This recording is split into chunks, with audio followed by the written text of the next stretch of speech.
পবিত্ৰ ক্ষণতে উজলি উঠা খ্ৰীষ্টৰ জ্যোতি। নমস্কাৰ। আমাৰ ভক্তিবচন অনুষ্ঠানলৈ আমাৰ শ্ৰোতা দৰ্শকসকলক উষ্ম আদৰণি জনাইছোঁ। খ্ৰীষ্টীয় বিশ্বাসী লোকসকলৰ বাবে বিশেষভাৱে প্ৰস্তুত কৰা এই ভক্তিবচন অনুষ্ঠানটো হৈছে বাইবেল অধ্যয়নৰ ধাৰাবাহিক অসমীয়া অনুষ্ঠান। ইয়াত বাইবেলৰ গোটেই ৬৬খন পুস্তকৰে অধ্যয়ন কৰা হ'ব। মাজে মাজে পুৰণি নিয়ম আৰু মাজে মাজে নতুন নিয়মৰ পৰা একোখন পুস্তক লৈ প্ৰতিটো পদ পঢ়ি সহজ সৰলভাৱে ব্যাখ্যা আগবঢ়াবলৈ চেষ্টা কৰা হ'ব। এই অনুষ্ঠানটো নিয়মিতভাৱে শুনি থাকিলে শ্ৰোতা দৰ্শকসকলে গোটেইখন বাইবেল চোৱাৰ আৰু বুজি পোৱাৰ এটা সুযোগ লাভ কৰিব। প্ৰিয় শ্ৰোতা দৰ্শক, যোৱা অনুষ্ঠানত আমি বাইবেলৰ নতুন নিয়ম খণ্ডৰ মাৰ্কে লিখা শুভবাৰ্তা নামৰ পুস্তকখনৰ আলোচনা আৰম্ভ কৰিছিলোঁ। আমি মাৰ্কে লিখা শুভবাৰ্তা পুস্তকখনৰ চমু পৰিচয় এটা আগবঢ়াই প্ৰথমটো অধ্যায়ৰ ৩য় নম্বৰ পদলৈকে চাইছিলোঁ। আজিৰ অনুষ্ঠানত আমি মাৰ্কে লিখা শুভবাৰ্তাৰ প্ৰথম অধ্যায়ৰ বাকী থকা পদকেইটা চাবলৈ ওলাইছোঁ। মাৰ্কে লিখা শুভবাৰ্তাখন বিশেষভাৱে ৰোমিয়াসকলক উদ্দেশ্য কৰি লিখা হৈছিল। গতিকে সেই ৰোমিয়াসকলৰ শাসন আৰু সমাজ ব্যৱস্থাৰ সৈতে খাপ খোৱা ধৰণে লিখা হৈছিল। এইখন এখন কাৰ্যকুশল শুভবাৰ্তা। কথা নহয়, কামত গুৰুত্ব দিয়া হৈছে। ৰোমিয়াসকলৰ প্ৰকৃতিও আছিল একে। মাৰ্কৰ শুভবাৰ্তাত যীশুখ্ৰীষ্টক ঈশ্বৰ যীশুৱাৰ দাসৰ ৰূপত উপস্থাপন কৰা হৈছে। মাৰ্কে লিখা শুভবাৰ্তাৰ প্ৰথমটো অধ্যায়ত ইমানবোৰ বিষয়বস্তু একেলগে আগবঢ়োৱা হৈছে যিটো আদি পুস্তকৰ বাহিৰে বাইবেলৰ আন কোনো অধ্যায়তে নাই বুলি ক'ব পাৰি। ইয়াত আমি বহুতো কথা একেলগে পঢ়িবলৈ পাওঁ। যোহন বাপ্তাইজকে যীশুক পৰিচিত কৰাই দিয়ে। পিতৃ ঈশ্বৰে যীশুক নিজৰ পুত্ৰ বুলি ঘোষণা কৰি দিয়ে। শয়তানে যীশুক প্ৰলোভন দেখুৱায় আৰু সেই প্ৰলোভন যীশুৱে জয় কৰে। যীশুৰ পৰিচৰ্যা আৰম্ভ হয়। তেওঁ শিষ্য আমন্ত্ৰণ কৰে। যিহুদীবিলাকৰ ধৰ্মধামত তেওঁ অলৌকিক কাৰ্য সম্পাদন কৰে। পিতৰৰ শাহুৱেকৰ জ্বৰ ভাল কৰে। আন অনেক লোকৰ ৰোগ সুস্থ কৰে। ভূত খেদাই কুষ্ঠৰোগী সুস্থ কৰে। মুঠতে আমি এই প্ৰথমটো অধ্যায়ত প্ৰভু যীশুৰ পৰিচৰ্যাৰ চমকপ্ৰদ আৰম্ভণি ঘটা আমি দেখিবলৈ পাওঁ। এই সকলোবোৰ কথা চাবলৈ আহকচোন আমি এই অধ্যায়টোৰ মাজলৈ আগবাঢ়ি যাওঁ। আমাৰ পৰম পবিত্ৰ প্ৰভু যীশুখ্ৰীষ্টৰ নামত নমস্কাৰ। প্ৰিয় শ্ৰোতা, আজিৰ অনুষ্ঠানত আমি এই মাৰ্কে লিখা শুভবাৰ্তাৰ প্ৰথম অধ্যায়ৰ ৪ নম্বৰ পদৰ পৰা আমাৰ আলোচনা আৰম্ভ কৰিম। বাইবেলৰ পৰা পাঠ কৰি যাম। অনুগ্ৰহ কৰি চাই যাব আৰু লগত যদি বাইবেল নাই অনুগ্ৰহ কৰি মন দি শুনিব। পাঠ কৰি দিছোঁ। মাৰ্কে লিখা শুভবাৰ্তা প্ৰথম অধ্যায় ৪ নম্বৰ পদ। সেইদৰে অৰণ্যত বাপ্তাইজ কৰোঁতা আৰু পাপমোচনৰ অৰ্থে মন পালটনৰ বাপ্তিস্মৰ কথা ঘোষণা কৰোঁতা যোহন আহিল। যোহন বাপ্তাইজকে বাপ্তিস্ম দিছিল মন পালটন কৰি পাপমোচনৰ অৰ্থে প্ৰস্তুতি হিচাপে। অৰ্থাৎ সেই বাপ্তিস্মৰ দ্বাৰা মানুহৰ পাপমোচন নহৈছিল, কিন্তু মানুহক মন পালটন কৰি পাপমোচন লাভ কৰাৰ অৰ্থে প্ৰস্তুতহে কৰিছিল। আচলতে যোহন বাপ্তাইজকে মানুহবোৰক প্ৰভু যীশুৰ আগমনৰ কাৰণে প্ৰস্তুতহে কৰিছিল। একমাত্ৰ প্ৰভু যীশুৱেহে পাপমোচন কৰিব পাৰে। ৫ নম্বৰ আৰু ৬ নম্বৰ পদ পাঠ কৰি দিছোঁ। তাতে গোটেই যিহুদীয়া আৰু জেৰুচালেমৰ আটাইবিলাকে তেওঁৰ ওচৰলৈ ওলাই গৈ নিজৰ নিজৰ পাপ স্বীকাৰ কৰি তেওঁৰ দ্বাৰাই জৰ্দন নদীত বাপ্তাইজিত হ'ল। সেই যোহনে উটৰ নোমৰ কাপোৰ আৰু কঁকালত ছালৰ টঙালি পিন্ধিছিল। কচুৱা ফৰিং আৰু হাবিৰ মৌ খাইছিল। যোহন বাপ্তাইজকৰ বাণীও বেলেগ আছিল আৰু তেওঁৰ পোছাক আৰু আহাৰো বেলেগ আছিল। সেই বিশেষ পৰিচৰ্যাৰ বাবে তেওঁক সম্পূৰ্ণ বেলেগ ধৰণে ঈশ্বৰে বাছি লৈছিল। তেওঁ আচলতে লেবিয়া ফৈদৰ লোক আছিল। মন্দিৰত পুৰোহিতালি কৰা তেওঁৰ বংশগত কাম, কিন্তু ঈশ্বৰে তেওঁক ভাৱবাদী ৰূপেহে ব্যৱহাৰ কৰিবলৈ বাছি লৈছিল, আৰু মানুহবোৰেও তেওঁৰ বক্তৃতা শুনি আকৃষ্ট হৈছিল। জোহনে প্ৰচাৰ কৰিছিল অৰণ্যত, আৰু মানুহবোৰো তেওঁৰ পিছে পিছে গৈছিল। 7 নম্বৰ পদ। তেওঁ ঘোষণা কৰি ক'লে, মোতকৈ শক্তিশালীজনা মোৰ পাছত আহিছে।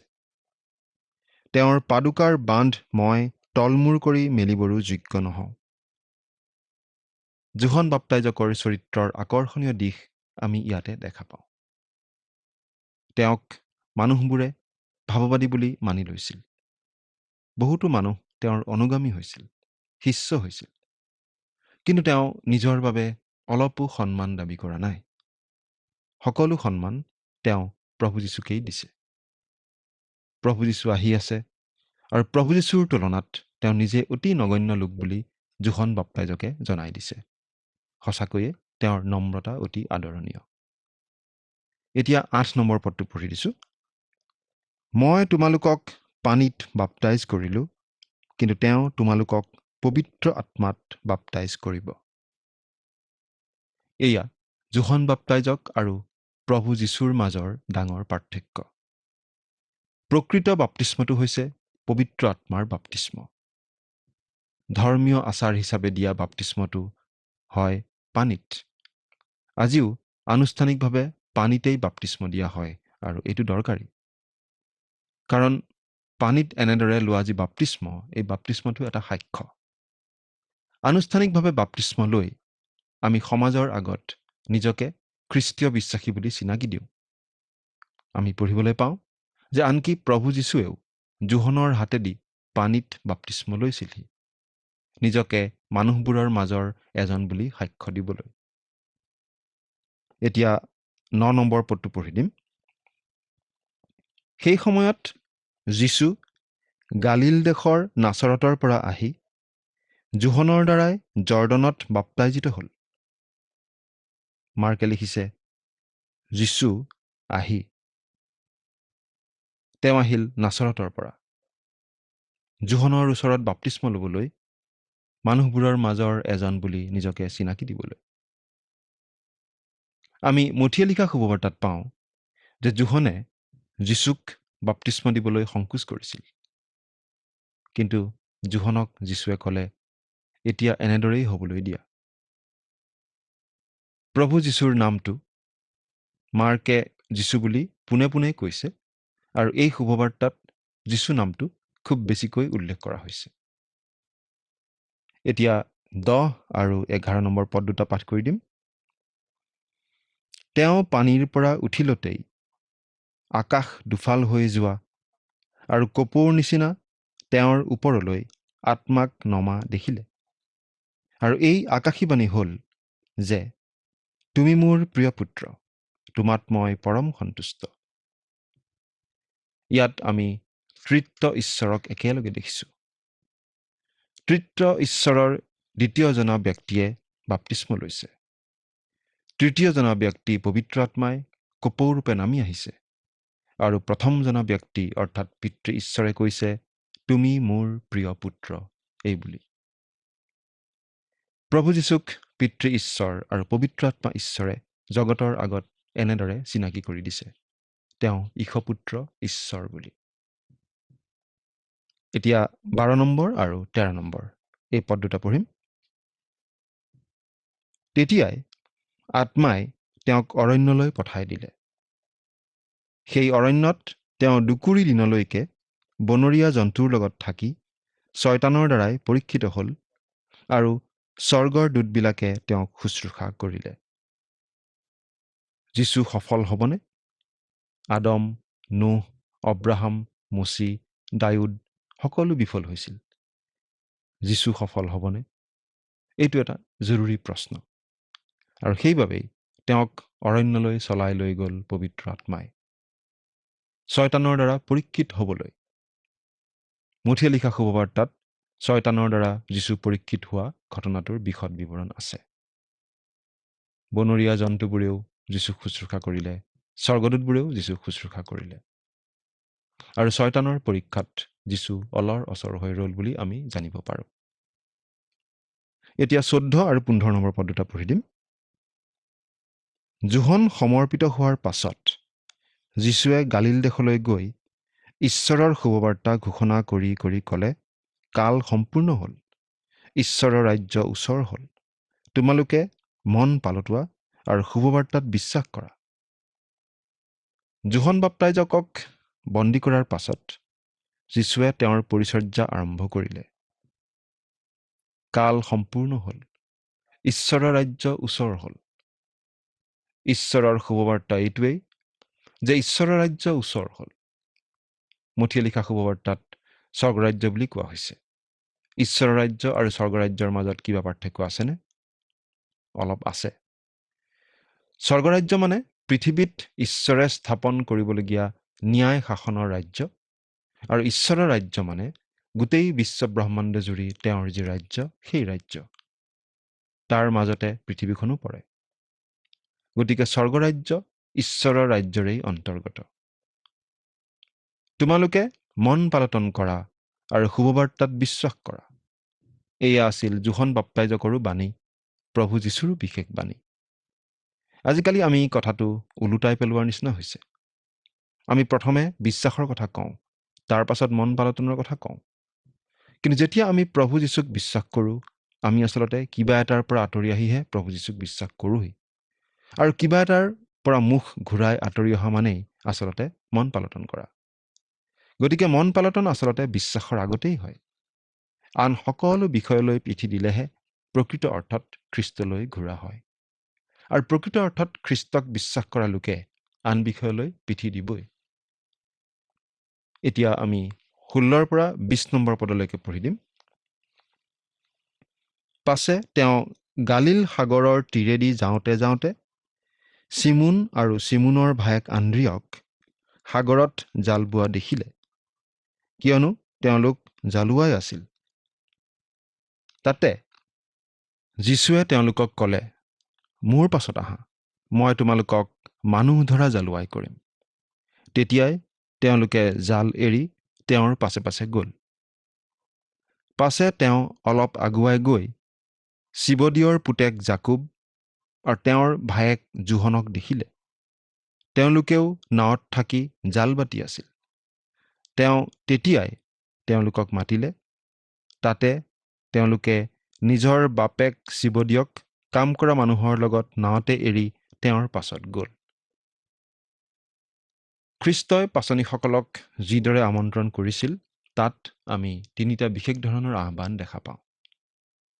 প্ৰথমটো হৈছে জোহন 1 অধ্যায়ৰ 35 পৰা 51 পদলৈকে পঢ়িলে আমি পাওঁ যে যেতিয়া যীশু জেৰুজালেমলৈ গৈ এই মানুহকেইজনক লগ পাইছিল, সেই লোককেইজনক তেওঁ এটা একেধৰণৰ অনানুষ্ঠানিক আহ্বান জনাইছিল। কাৰণ তেওঁলোক যীশুৰ ওচৰলৈ আহি যীশুনো ক'ত থাকে সুধিছিল। কাৰণ জোহন বাপ্তাইজকে যীশুক দেখুৱাই দিছিল জগতৰ পাপ বৈ নিয়া ঈশ্বৰৰ মেৰ পোৱালী হিচাপে। তেওঁলোক যীশুৰ লগলৈ আহিছিল, কিন্তু যীশুৰ লগত থাকি যোৱা নাছিল। যীশুৱেও তেওঁলোকক থাকিবলৈ কোৱা নাছিল। তেওঁলোক আকৌ গালিল সাগৰত মাছ মাৰিবলৈ উভতি গৈছিল। দ্বিতীয়তে, এতিয়া আমি এই মাৰ্কৰ শুভবাৰ্তাত দেখিলোঁ যে যীশুৱে তেওঁৰ পৰিচৰ্যাৰ আৰম্ভণিতে সাগৰৰ পাৰলৈ গৈ এই শিষ্যসকলক মাছ মাৰি থকা দেখিছিল আৰু তেওঁলোকক আমন্ত্ৰণ জনাইছিল মানুহ ধৰা জালুৱৈ হ'বৰ কাৰণে। কিন্তু লোকে লিখা শুভবাৰ্তা 5 নম্বৰ অধ্যায়ৰ 1 পৰা 11 নম্বৰ পদলৈকে পঢ়িলে আমি দেখোঁ যে তেওঁলোক আকৌ মাছ ধৰিবলৈ উভতি গৈছিল। তৃতীয়টো হৈছে শেষৰ আহ্বানটো, আৰু সেইটো হৈছে তেওঁলোকক পাচনি হ'বলৈ জনোৱা আহ্বান। মাৰ্ক 3 অধ্যায়, মথি 10 অধ্যায় আৰু লুক 6 নম্বৰ অধ্যায়ত আমি এই বিষয়ে পাওঁ। তেওঁলোকে মাছ মাৰি আছিল। চিমোন পিতৰে যীশুক কৈছিল, প্ৰভু, মোৰ পৰা আঁতৰি যাওক, কাৰণ মই পাপী মানুহ। অৰ্থাৎ হে প্ৰভু, আপুনি মোক নহয়, বেলেগ মানুহ বাছি লওক। মই আপোনাৰ শিষ্য হিচাপে বিফল হৈছোঁ, মই পাপী মানুহ। কিন্তু যীশুৱে তেওঁক এৰি নিদিলে আৰু তেওঁক পাচনি হিচাপে বাছি ল'লে। এই কথাৰ বাবে আমি ঈশ্বৰক ধন্যবাদ দিব পাৰোঁ যে তেওঁ অতি অযোগ্য হ'লেও আমাক দলিয়াই নেপেলায়। তেওঁ আমাক বাছি ল'ব পাৰে, তেওঁৰ কামত ব্যৱহাৰ কৰিব পাৰে। এতিয়া 21 নম্বৰ পদটো পঢ়ি দিম। পাছে তেওঁ কফৰনাহুমলৈ গলত তেওঁ তেতিয়াই বিশ্ৰামবাৰে নামঘৰত সোমাই উপদেশ দিলে। প্ৰভু যীশু যদিও নাচৰতৰ আছিল, তেওঁ কিন্তু নাচৰতৰ পৰা ওলাই আহিছিল, কাৰণ তেওঁৰ নিজৰ মানুহবোৰে তেওঁক গ্ৰহণ কৰা নাছিল। প্ৰভু যীশুৱে কফৰনাহুমৰ পৰাই আচলতে তেওঁৰ পৰিচৰ্যাৰ গুৰি ধৰিছিল। 22 নম্বৰ পদ। আৰু তেওঁৰ উপদেশত মানুহবিলাকে বিস্ময় মানিলে, কিয়নো তেওঁ অধ্যাপকসকলৰ দৰে উপদেশ নিদি ক্ষমতাপন্নজনৰ দৰে তেওঁবিলাকক উপদেশ দিলে। প্ৰভু যীশুৰ বাক্য আনতকৈ বেলেগ আছিল। তেওঁৰ বাক্য আছিল সত্য আৰু কৰ্তৃত্বপূৰ্ণ। তেওঁৰ ব্যক্তিত্ব আছিল আন সকলোতকৈ বেলেগ। আজি আমি যেতিয়া ঈশ্বৰৰ বাক্য বিলাওঁ, আমি কৰ্তৃত্বপূৰ্ণভাৱে ঈশ্বৰৰ বাক্য ক'ব পাৰিব লাগিব। আৰু তাকে কৰিবলৈ হ'লে আমাৰ নিজৰ বিশ্বাস দৃঢ় হ'ব লাগিব। যেতিয়া আমি সত্য কথা কওঁ, সম্পূৰ্ণ দৃঢ়তাৰে ক'ব পাৰোঁ। আৰু যেতিয়া আমি ঈশ্বৰৰ বাক্য আখৰে আখৰে বিশ্বাস কৰোঁ, তেতিয়া আমি ঈশ্বৰৰ বাক্য কৰ্তৃত্ব সহকাৰে ক'ব পাৰোঁ। নিজে বিশ্বাস কৰা কথাহে আমি আনকো দৃঢ়তাৰে ক'ব পাৰোঁ। সেই সময়ত ধৰ্মধামত কেৱল গতানুগতিক ৰীতি নীতি আদি পালন কৰা হৈছিল। প্ৰকৃত সত্যৰ কথা অৱহেলা কৰা হৈছিল। সেইবাবে প্ৰভু যীশুৱে দৃঢ়ভাৱে দিয়া শিক্ষাত মানুহবোৰ আচৰিত হৈছিল। 23 আৰু 24 নম্বৰ পদ দুটা পঢ়ি দিম। আৰু তেতিয়া তেওঁবিলাকৰ সেই নামঘৰতে অসুচী আত্মাই ধৰা এজন মানুহ আছিল। তেওঁ আতাহ পাৰি ক'লে, হে নাচৰতীয়া যীশু, আপোনাৰ লগত মোৰ কি কাম? আমাক নষ্ট কৰিবলৈ আহিলেনে? আপুনি কোন তাক মই জানো, আপুনি ঈশ্বৰৰ পবিত্ৰ জনা। অসুচী আত্মাৰ সৈতে সন্মুখাসন্মুখী হোৱাৰ অধিকাৰ কেৱল প্ৰভু যীশুৰহে আছে, কাৰণ আত্মিক জগতখনত প্ৰভু যীশুৰ সাৰ্বভৌম শক্তি আৰু ক্ষমতা আছে। যীশুৱে এনেদৰে অসুচী আত্মা খেদাই যি অলৌকিক কাৰ্য সম্পন্ন কৰিছিল, সেই কথাৰ পৰা দুটা কথা প্ৰকাশ পায়। প্ৰথমটো হৈছে প্ৰভু যীশু সাৰ্বভৌম। জাগতিক, ভৌতিক, আত্মিক সকলো জগততে তেওঁৰ সাৰ্বভৌম ক্ষমতা আছে। দ্বিতীয়তে, একমাত্ৰ ঈশ্বৰেহে এনে কাম কৰিব পাৰে। এইটো আচলতে যীশুখ্ৰীষ্টৰ ঈশ্বৰত্বৰ এটা প্ৰমাণ। তেওঁৰ কৰ্তৃত্ব আছিল, ক্ষমতা আছিল। আনকি অসুচী আত্মাবোৰেও তেওঁক চিনি পাইছিল আৰু তেওঁক ঈশ্বৰৰ সন্তান বুলি স্বীকাৰ কৰিছিল।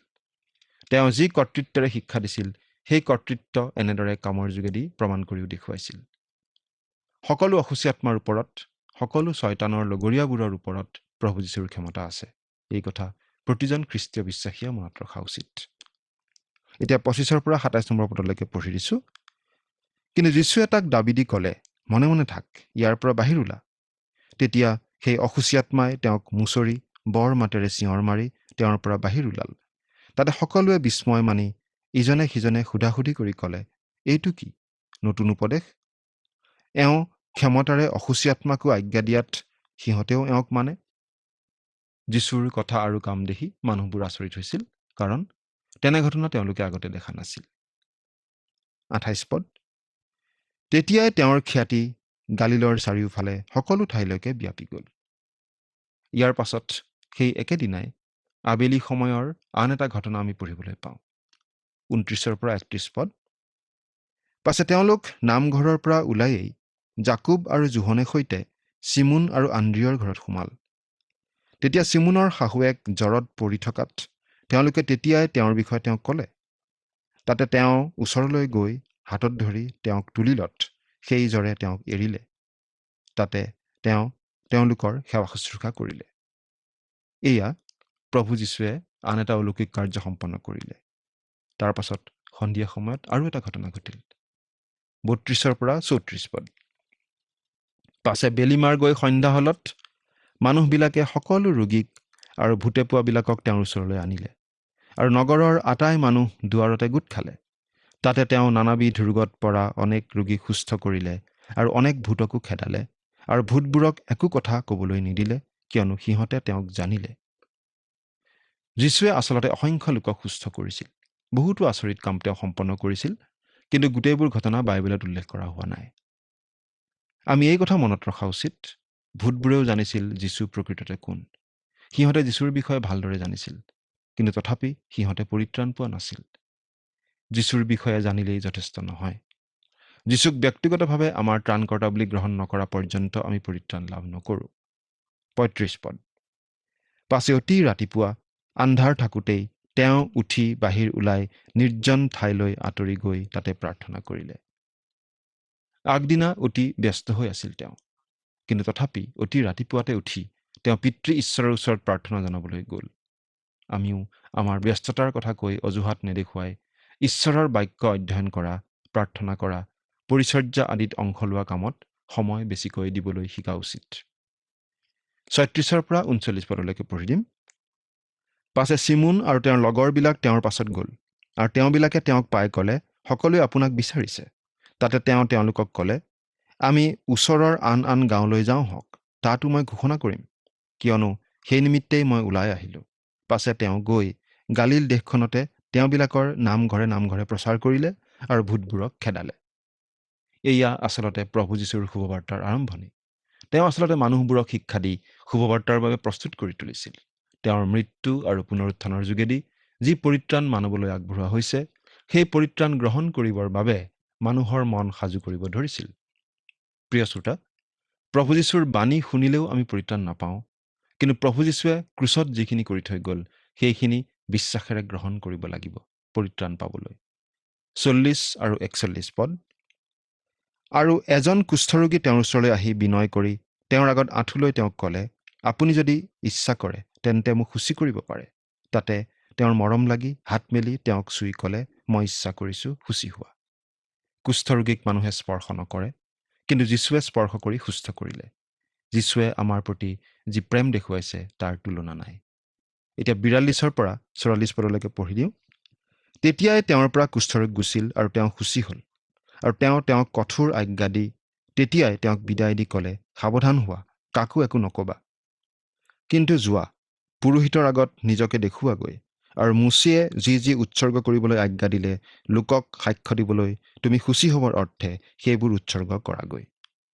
কুষ্ঠৰোগী সুস্থ হ'লে মুচিৰ বিধানমতে কৰিবলগীয়া কামখিনিও তেওঁ কৰিবলৈ দিছে। প্ৰভু যীশুৱে মুচিৰ বিধান ভংগ কৰিবলৈ অহা নাছিল। ৪৫ পদ। কিন্তু তেওঁ ওলাই গৈ এনেকৈ ঘোষণা কৰিবলৈ আৰু এই কথা প্ৰকাশ কৰিবলৈ ধৰিলে যে তেওঁ প্ৰকাশ্যৰূপে কোনো নগৰত আৰু সোমাব নোৱাৰি বাহিৰে নিৰ্জন ঠাইবোৰত থাকিল, আৰু চাৰিওফালৰ পৰা মানুহবিলাক তেওঁৰ ওচৰলৈ আহিল। সুস্থ হোৱা মানুহজনে প্ৰভু যীশুৱে বাধা দিয়া সত্ত্বেও কথাখিনি চাৰিওফালে প্ৰচাৰ কৰি দিলে। এই বিষয়ে এজন মানুহে এটা সুন্দৰ কথা কৈছিল। প্ৰভু যীশুৱে সেই কুষ্ঠৰোগীজনক কৈছিল কথাটো কাকো নক'বলৈ, কিন্তু তেওঁ সকলোকে কৈ দিলে। কিন্তু আমাক প্ৰভু যীশুৱে কৈছে তেওঁৰ শুভবাৰ্তা সকলোকে জনাই দিবলৈ, কিন্তু আমি কাকো নজনাওঁ। সেই কুষ্ঠৰোগীজনে জীৱনত যি ডাঙৰ অভিজ্ঞতা পালে, যি সুস্থতা লাভ কৰিলে, সেই কথা নোকোৱাকৈ থাকিব পৰা নাছিল। প্ৰভু যীশুৱে বাধা দিয়া সত্ত্বেও ঘোষণা কৰি দিছিল। আজি প্ৰভু যীশুৱে আমাক আত্মিক ৰোগৰ পৰা সুস্থ কৰি নতুন জন্ম দিয়ে। আমি যদি তেওঁক পৰিত্ৰাতা বুলি গ্ৰহণ কৰি সেই আত্মিক সুস্থতা লাভ কৰিছোঁ, আমিনো সেই কথা নোকোৱাকৈ থাকিব পাৰোঁনে বা থকা উচিতনে? চিন্তা কৰি চাওকচোন। ঈশ্বৰে আপোনাক আশীৰ্বাদ কৰক। যীশুখ্ৰীষ্টই আন মানুহৰ নিচিনাকৈয়ে জোহনৰ ওচৰত বাপ্তিস্ম ল'বলৈ আহিছিল। যদিও বাপ্তিস্ম লোৱাৰ কোনো প্ৰয়োজন নাছিল, তথাপি তেওঁ সকলো নীতি নিয়ম পালন কৰিছিল, যিহেতু তেওঁ মানুহৰ প্ৰতিনিধিস্বৰূপে মানুহে পালন কৰিবলগীয়া সকলো বিধি বিধান, ৰীতি নীতি আদি পালন কৰি মানুহৰ হৈ সকলো ধাৰ্মিকতা সিদ্ধ কৰিবলৈ আহিছিল। প্ৰভু যীশুৰ পৰিচৰ্যা আৰম্ভ হৈছিল বাপ্তিস্ম লোৱাৰ পাছতহে। তেওঁৰ বাপ্তিস্মত পিতৃ, পুত্ৰ, পবিত্ৰ আত্মা, তৃত্ব ঈশ্বৰৰ তিনিওগৰাকী ব্যক্তিয়ে আত্মপ্ৰকাশ কৰিছিল, আৰু প্ৰভু যীশুৱে ঈশ্বৰৰ পুত্ৰ তেওঁৰ সেই চিনাকি ৰাজহুৱাভাৱে ঘোষণা কৰাৰ পাছতহে পৰিচৰ্যাৰ কাম আৰম্ভ হৈছিল। কিন্তু তাৰ আগেয়ে অৰণ্যত শয়তানৰ প্ৰলোভন জয় কৰি প্ৰভু যীশুৱে পিতৃ ঈশ্বৰে দিয়া ঘোষণা আৰু অনুমোদন নিজৰ কাৰ্য আৰু ব্যক্তিত্বৰ যোগেৰে সত্য প্ৰতিপন্ন কৰিছিল। তাৰ পাছতহে আৰম্ভ হৈছিল তেওঁ কৰা বিভিন্ন অলৌকিক কাৰ্যকলাপবোৰ। কথা আৰু কামৰ মাজত সম্পূৰ্ণ সামঞ্জস্য থকা ব্যক্তি হোৱাটোৱে আমাৰ সকলোৰে নিশ্চয় লক্ষ্য হোৱা উচিত। পৰৱৰ্তী অনুষ্ঠানত পুনৰ লগ পোৱাৰ আশাৰে আজিলৈ ইমানতে সামৰিব খুজিছোঁ। আহকচোন সামৰণিত পৰম পিতা প্ৰভু যীশু খ্ৰীষ্টৰ চৰণত খন্তেক মূৰ দুৱাওঁ। স্বৰ্গত থকা মৰমীয়াল দয়ালু পিতৃ ঈশ্বৰ, প্ৰভু তোমাক ধন্যবাদ জনাওঁ। তোমাৰ বাক্য বাইবেল শাস্ত্ৰ অধ্যয়ন কৰিবলৈ তুমি যি সুন্দৰ সুযোগ আমাক দান কৰিলা তাৰ বাবে। এই ভক্তিবচন অনুষ্ঠান অসীম আগ্ৰহেৰে আৰু ধৈৰ্যৰে শুনি থকা প্ৰতিজন ব্যক্তিক তোমাৰ আশীৰ্বাদ দান কৰিবা। তেওঁলোকৰ আত্মিক আৰু জাগতিক প্ৰয়োজনসমূহ পূৰণ কৰিবা আৰু তেওঁলোকৰ জীৱন অতি সুন্দৰ কৰি তুলিবা। এই সকলো প্ৰাৰ্থনা মহান ত্ৰাণকৰ্তা প্ৰভু যীশু খ্ৰীষ্টৰ নামত অৰ্পণ কৰিলোঁ। আমেন।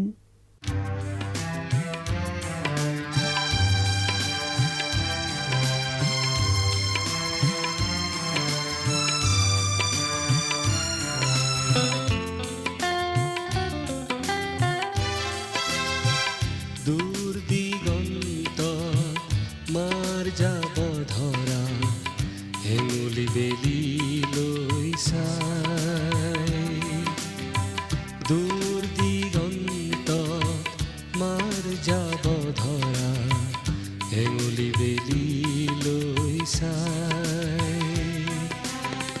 বাহলে পুলি জাক পাতি উৰা বিহংগৰ পিনলৈ চাই, হৃদয় উঠলে উবুজা বেগেৰে প্ৰভু তোমালৈ মনত পৰে,